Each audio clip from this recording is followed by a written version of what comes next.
আমরা কোনো আদুভাই দাদুভাই শিক্ষা প্রতিষ্ঠানে গিয়ে আমাদের সন্তানদের উপর সড়িগুড়া আমরা এটা দেখতে চাই না।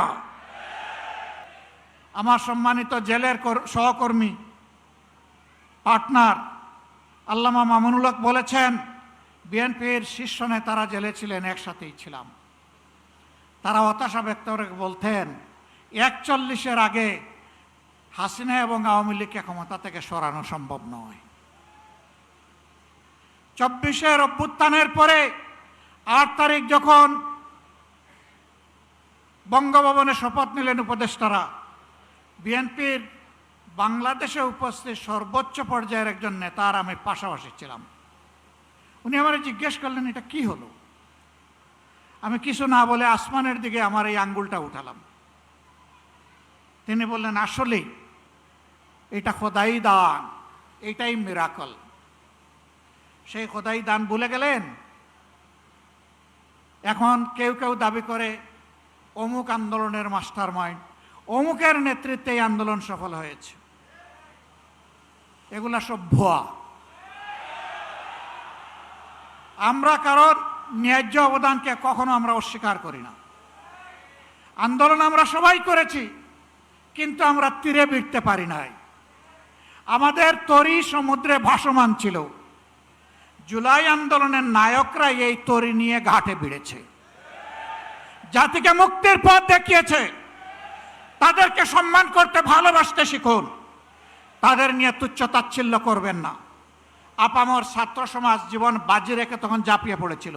শ্রমিকরা পাশে দাঁড়িয়েছিল, মারা রাস্তায় নেমে এসেছিল, স্ত্রী তার স্বামীকে পানি এগিয়ে দিয়েছিল, সন্তান কুলে নিয়ে মা রাস্তায় নেমে এসেছিলেন। এই দিনগুলো ভুলে যাবেন না। সংগ্রামী ভাই বোনেরা, আমরা এখানে আগামী দিনের আন্দোলনে শরিক হওয়ার জন্য দাওয়াত দিয়ে আপনাদেরকে এখানে আনি নাই। আমরা এনেছি কৈফিয়ত দিতে। আপনাদের প্রত্যেক ব্যক্তি এবং পরিবারের কাছে আমাদের দায়বদ্ধতা আছে। আপনাদের কারণেই আজকে আমাদের এই রাজনীতি, এই সংসদে যাওয়া, এই নির্বাচনে অংশগ্রহণ করা। আমরা কি পারলাম কি পারলাম না তা আপনাদের জানার অধিকার আছে। সংসদে আমরা প্রথম দিনে দাবি তুলেছি, আমরা শপথ নিয়েছি। তারা শপথ নেন নাই। জাতির সাথে দেওয়া ওয়াদা ভঙ্গ করে জাতির সাথে তারা প্রতারণা করেছেন। এরপরে যখন জাতিকে প্রতারিত করা হয়েছে, আমরা নোটিশ দিয়ে আলোচনার ব্যবস্থা করেছি, তারা তার বিরোধিতা করেছেন। যে আইনগুলো সংশোধন না হলে, যে অধ্যাদেশ বাস্তবায়ন না হলে ফ্যাসিবাদী শাসনের পরিবর্তন হবে না, সেই সবগুলা আগের মতো, আগে স্বৈরাচারী সরকারের মতো রাখার পক্ষে তারা অবস্থান নিয়েছে।